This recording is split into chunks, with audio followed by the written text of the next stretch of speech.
one, again, you can't get to courage without rambling with vulnerability, so embrace the discomfort. Two, self-awareness and self-love matter. Who we are is how we supervise. So I need to be doing my personal work to always be working on bringing up more self-awareness about my own blind spots, to take responsibility for what is it that I don't see in myself as a supervisor. What is it that tends to be a theme in my supervision sessions that I maybe don't challenge my supervisees? I don't call them up to be courageous themselves.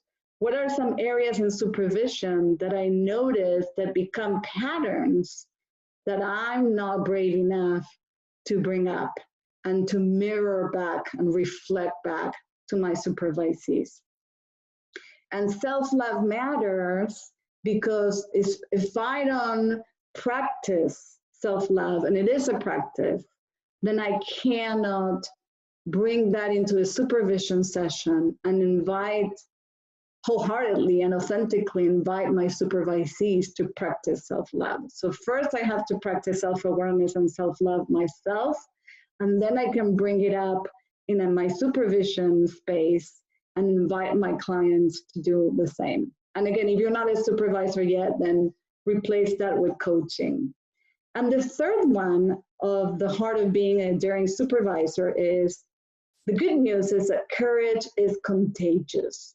So if we show up courageously as supervisors, it is contagious with our supervisees. And then they bring it to their sessions with their clients, and it's a nice domino effect. So we must cultivate relationships with our supervisees in which brave work, tough conversations, and whole hearts are the expectation, and where armor is not necessary, where I myself as a supervisor don't need to armor myself up to protect myself from being vulnerable in front of my supervisee, and therefore creating that space where the expectation is the same for my supervisees, that they don't need to armor up and they can show up fully as themselves, as imperfectly, perfectly as we all are.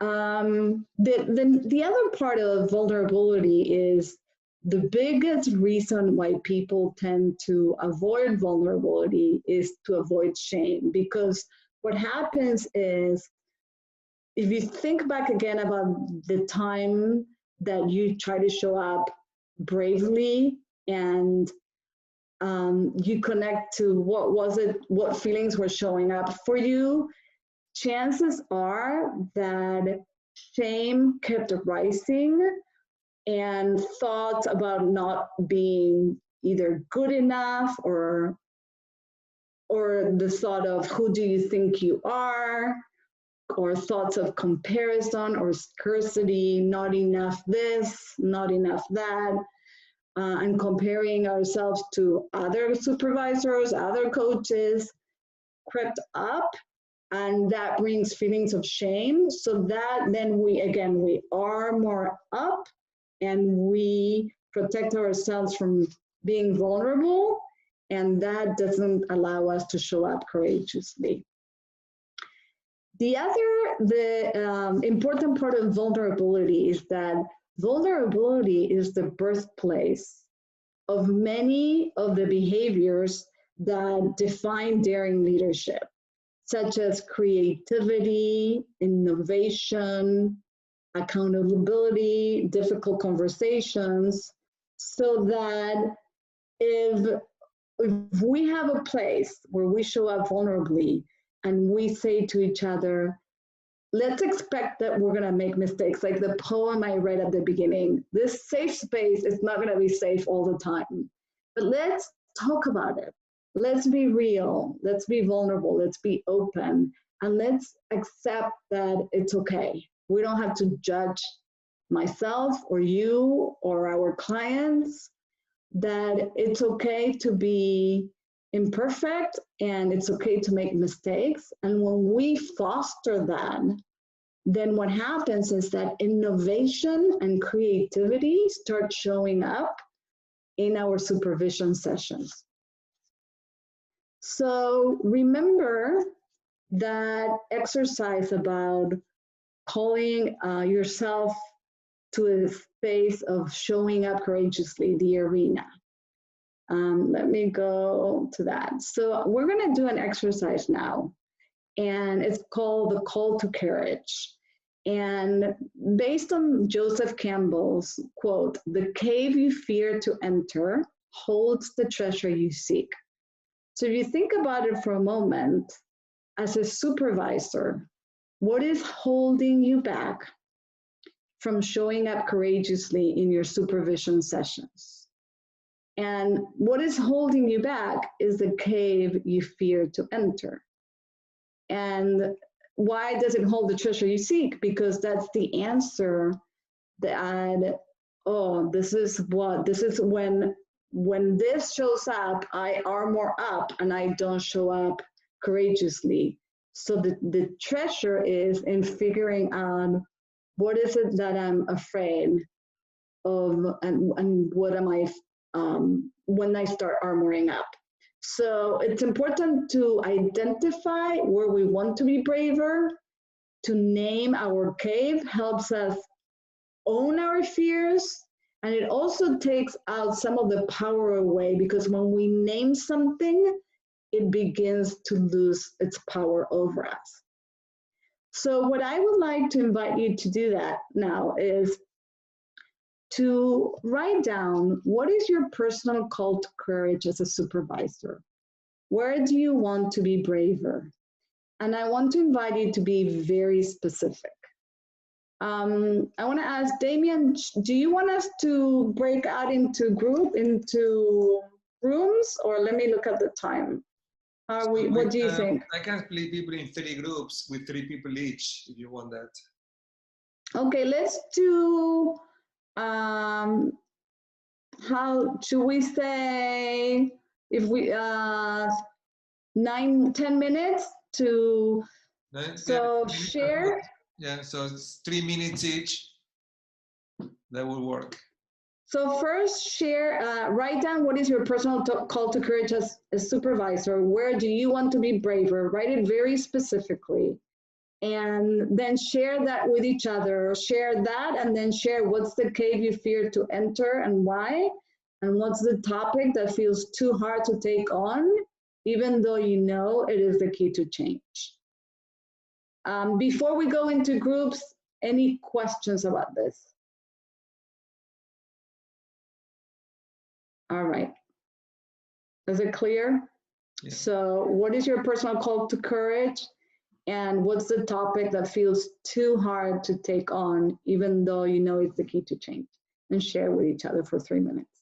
Do you want to participate in one of the rooms? You asking me? Yeah. Yeah, if you need to make it, if you need it for numbers, absolutely. It's okay. Now we have 3 people and 2 people. So you can just observe, you know, or participate, whatever. Okay. I will join one of the groups too. Okay. Oh, yeah, I can observe. Yeah, that's fine. 10 minutes? 10 minutes. Thank you.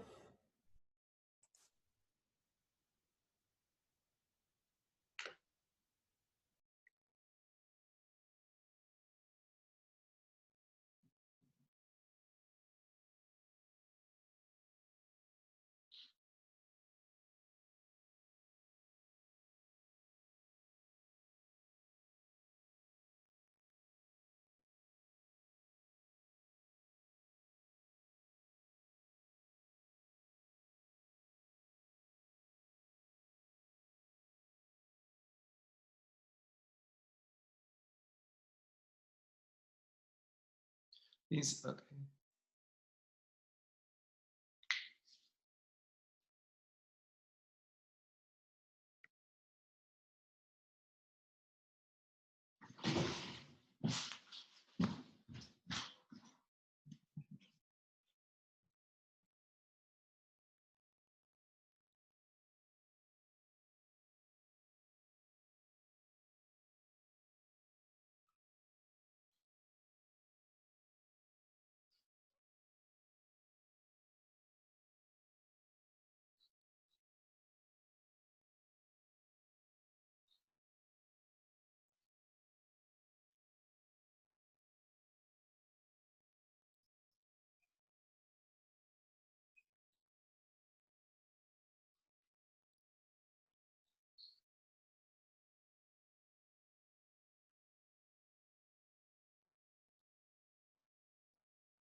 Oh, Damien's with us.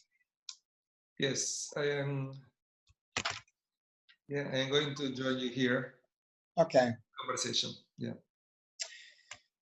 We started, and I was responding to this notion about embrace your vulnerability, get to know it, and I was saying I've always been vulnerable, and to me it was like. Herman, just a second. I am recording this session. You have a problem with that? No. Okay, shall let you know, Jaya. I am recording this piece. That keeps going, so people who are not here can listen to what's happening in the discussion group. But Herman, sorry for interrupting you. You were saying that you were always. Well, we only had a limited amount of time, and I don't want to consume all of it. But I was just sort of saying, rather than the questions that were on the screen, I got embraced by the notion of you got to understand your vulnerability so that you embrace it, so that you can find your courage. And I thought to myself, my life has always been one of vulnerability, the outsider going in. So it's like, I don't need to go back and say, what's my vulnerability?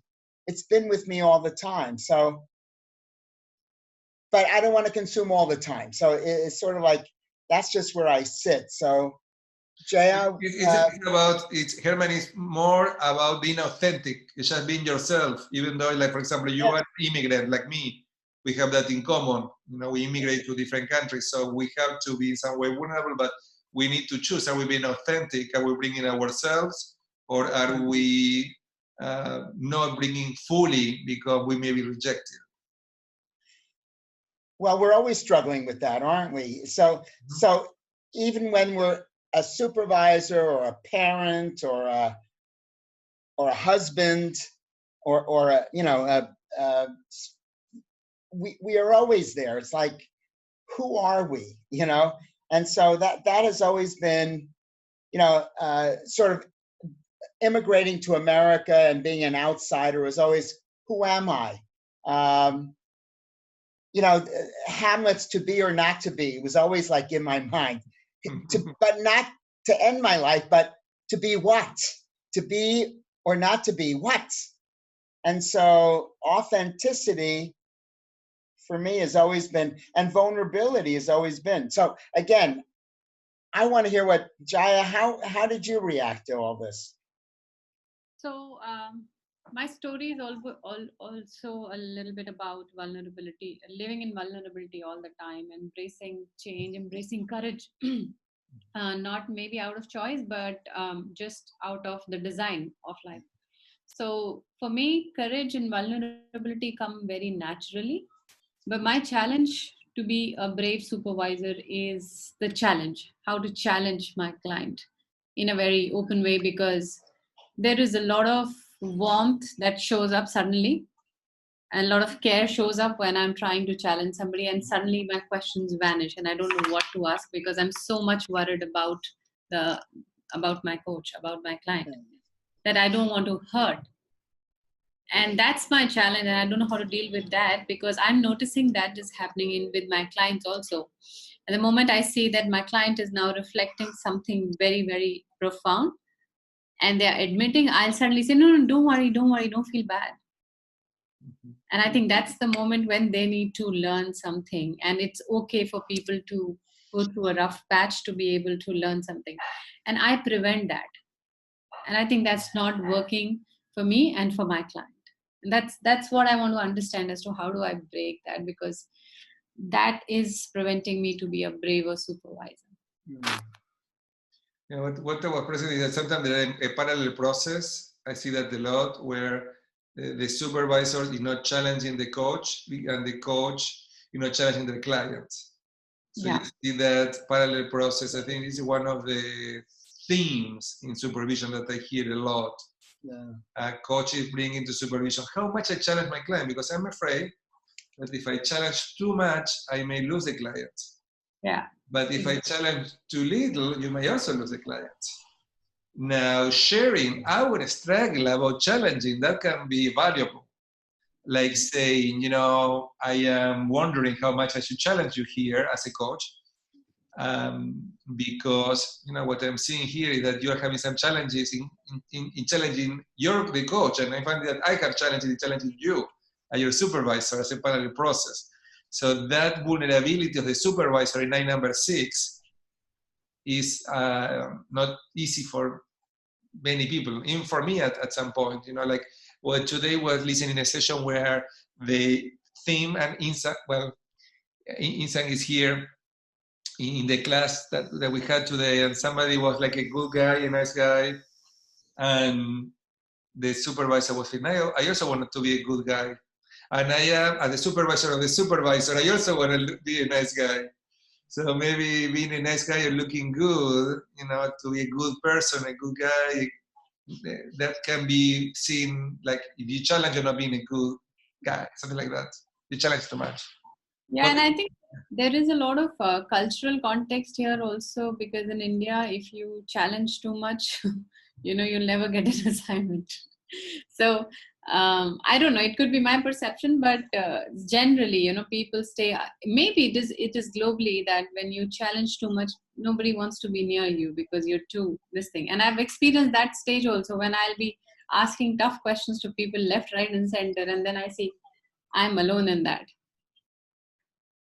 So that's like a dilemma as to how much do you challenge and what's the right way of challenging, and, you know, and that stops me to be a brave coach or a brave supervisor.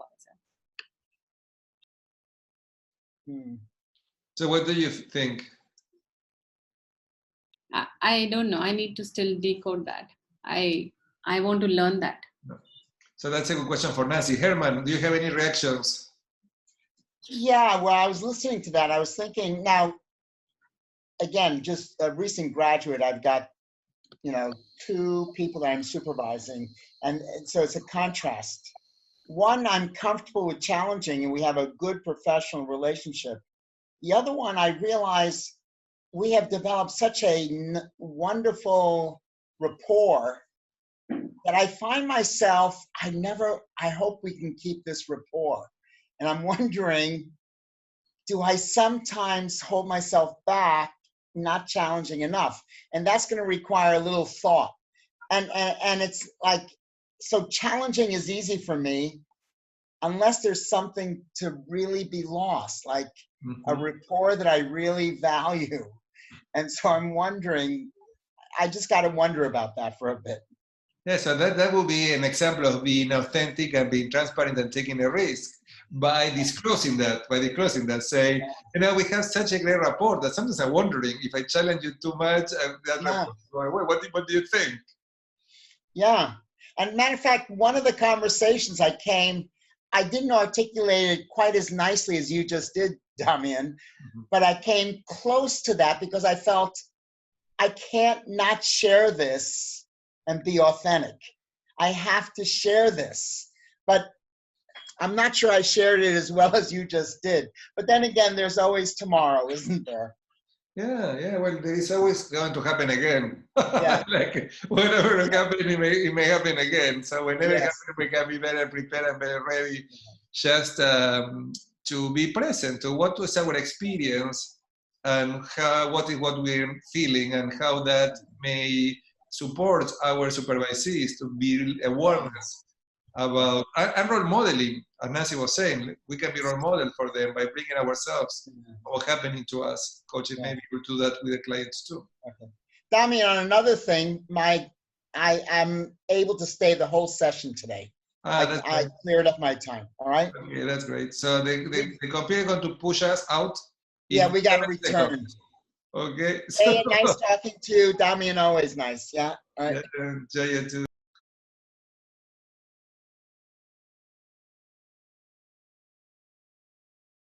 We had a great conversation in our trial. Thank you. I'd love to hear from different people from different groups. What came up? What did you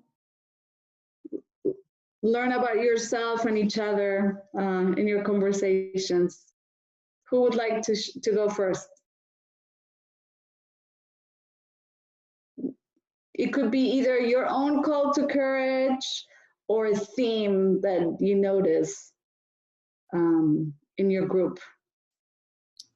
So I can go first. I was actually talking about, how I find it difficult to challenge beyond a place. I find it very challenging to challenge my client as a supervisor and as a coach both, because the moment I think of challenging, I suddenly have a feeling of warmth and care and concern. I say, oh my God, the moment my client is saying, you're revealing or reflecting something which is very profound for them, I suddenly will say things like, oh, don't worry, it's okay, that happens. And I've seen that prevents me to go forward. And I become a parent in the conversation, and I'm like protecting them so much from just my body language. So I want to understand and I want to learn as to how do I go beyond, because I think it is somewhere connected to me. While I may challenge myself a lot and take a lot of action and push myself into different directions, I don't see that I'm doing the same thing with my client or my supervisee.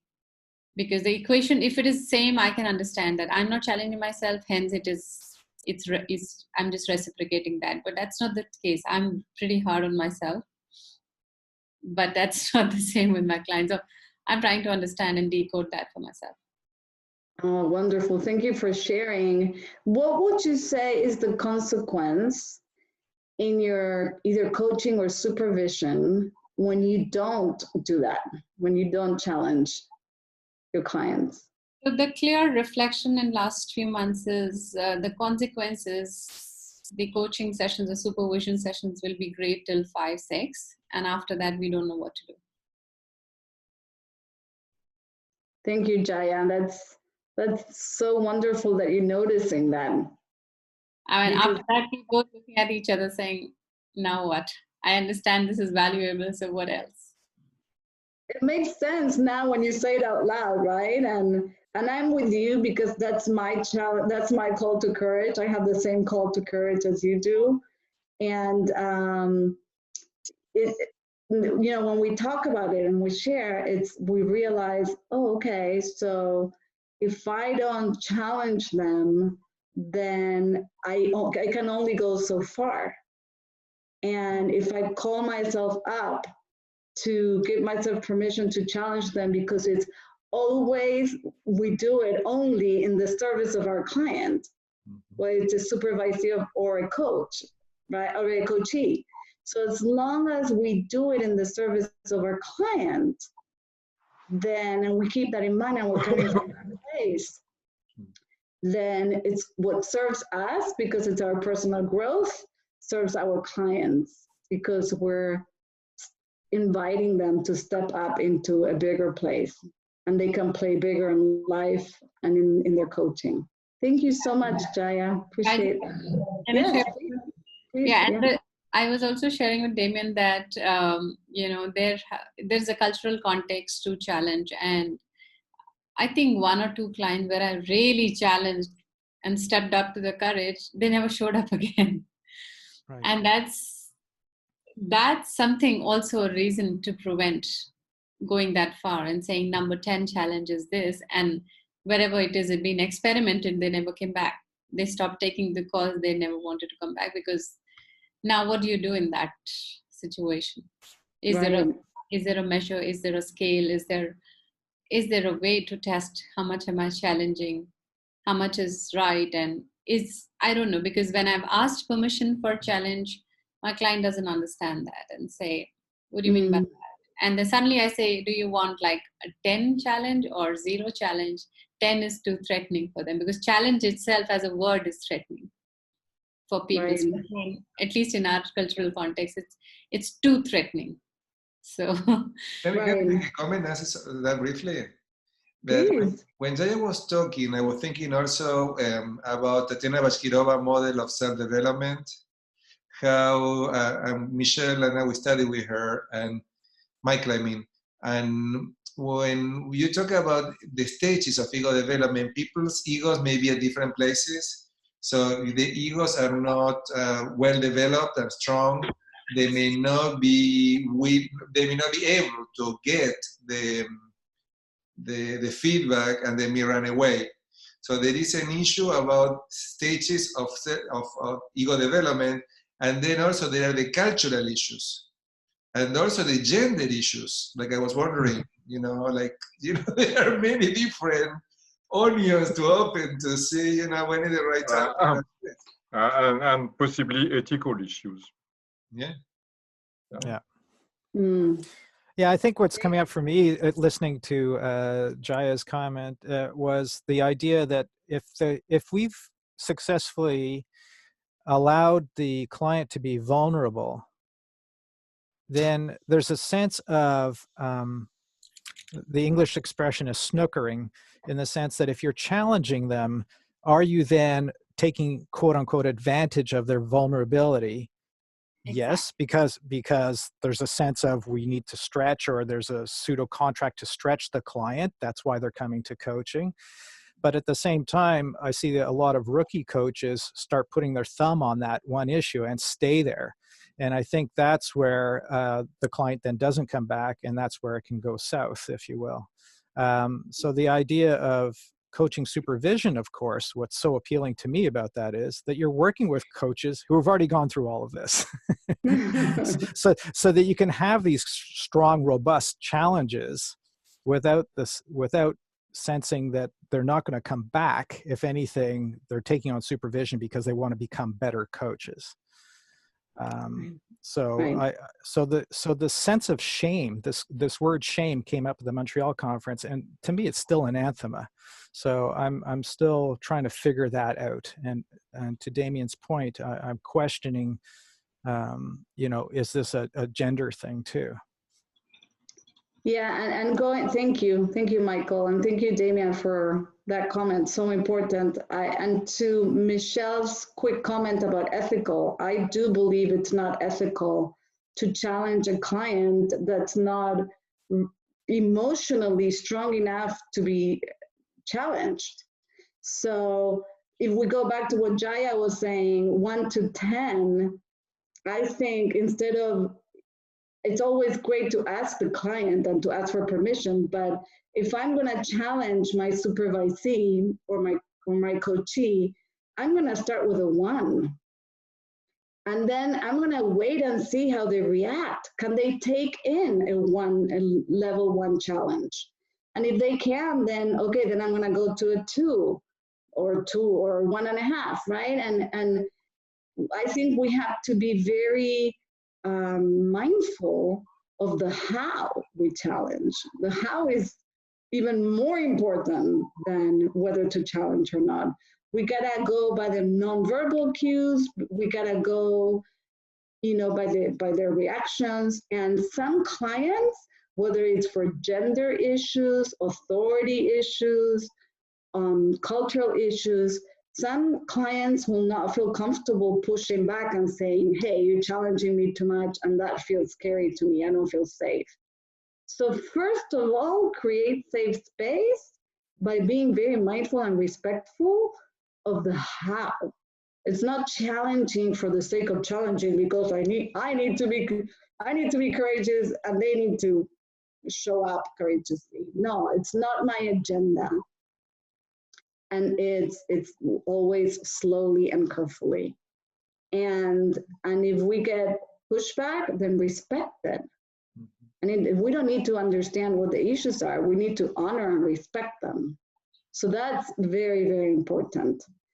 So, and that we were talking about challenging because it was Jaya's example, but Brené's work is not about challenging at all. It's about daring to show up courageously for myself, but that doesn't mean that I'm going to use my supervisees as a tool for me to show up courageously. That would never be okay. So I want to be clear about that. So thank you very much. Who else would like to share what came up in your group or your own call to courage? We have just a few minutes left.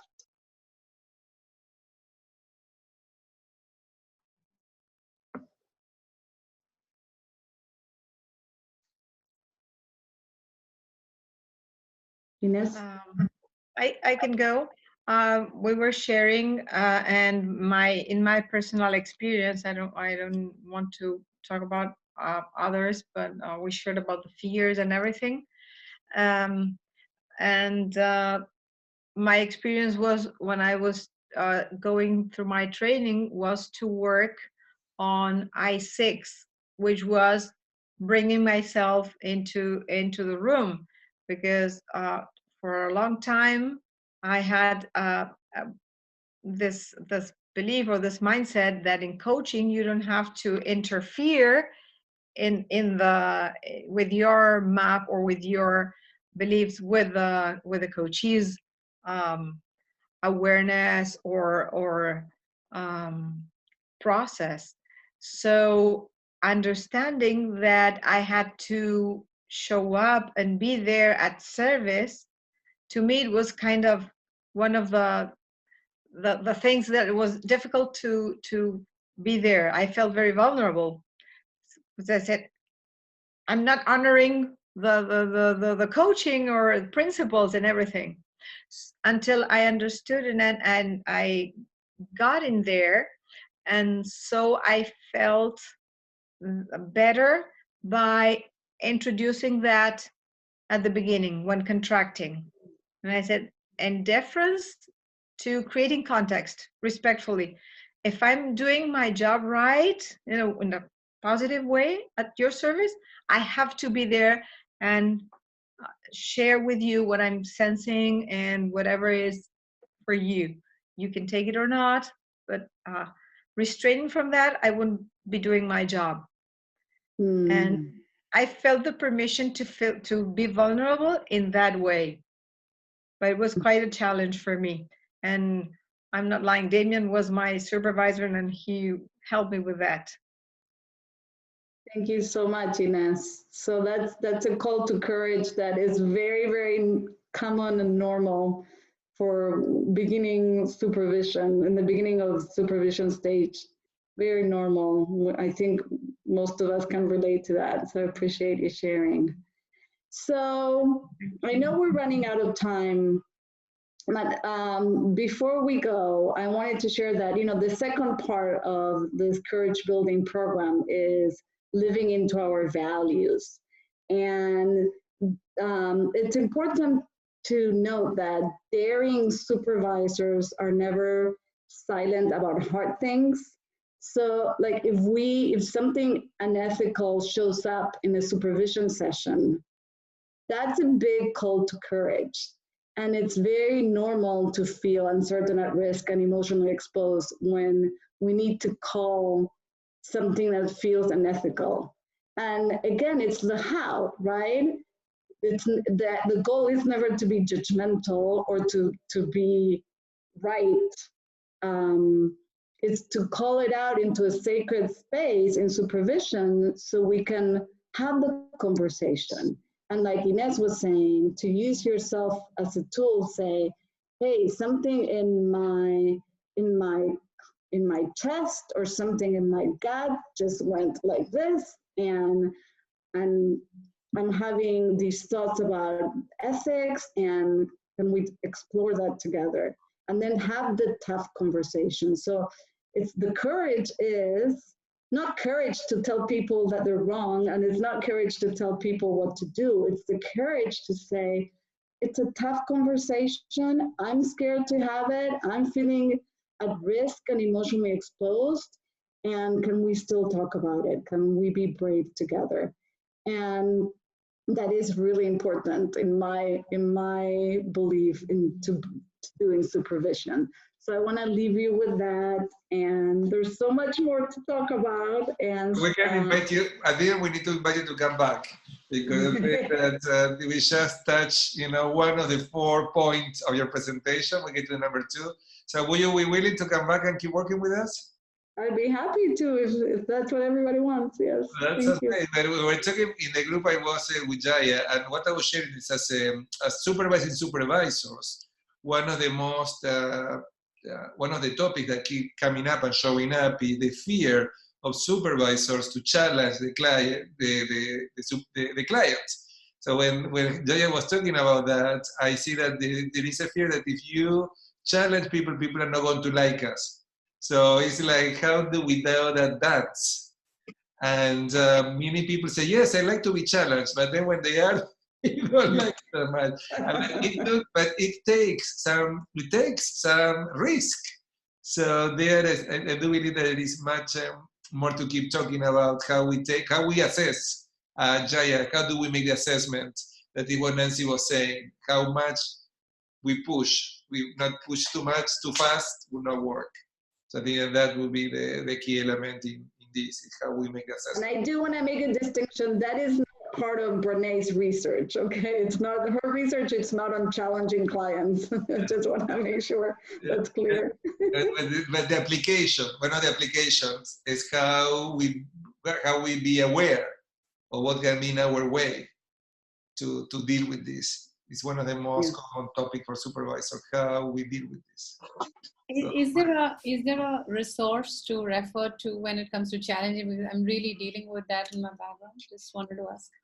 Well, that's maybe something good to start writing about it, Jaya. You know, when you have a question, it's like Brené Brown, this is what she said. When I have a question, I make a research. So I research the topic. So here you have a group. She says, I write the book and I read, which is what you just said, Jaya. Sorry. Brené says that she writes the book that she would like to read. Interesting. Right. Also, Jaya, the first step is dare to think. To think. Dare to think, yeah. Okay. Yeah, first step. Yeah. Okay, thank you, Michelle. Thank you. The writer of 11 books really knows that, from experience. So Nancy, thank you very much for a great presentation. It was great to have you. This is our last session this year because the last week of December, I don't think anybody will show up. So let's have a break and let's be back next year. And I want to invite everybody who's here today, if you want to present next year, send me a note and say, I would like to make a presentation for the Asian Supervisor Network on a topic that you want to present. Jaya, you can engage people from your class to do that with you. Insan, the same thing. Ines, the same thing. Michael, Michelle, you know, everybody who's here today, I want to encourage you to share some, please come up with a topic that you want to present, and I can do schedule, and we have a schedule. Because I don't think that doing demos, Michelle, what we have been doing, people are not as interested. I think that people are going to be more interested in topics and discussions more than just demos. So we are going to, and you know, doing this network, I was thinking, Nancy, being in the arena, you know, like showing up and not knowing how many people will show up. I know Michelle will be here. It's has been here with me, supporting me since the beginning. And then recently, Michael, Ines, Takami, Jaya, you're looking for me. You're running like, okay, I got to go. But it was great. Thank you for creating this space for everybody. Please send me the after. Okay? Take care. Take care. Happy holidays. Bye. Bye. Happy holidays.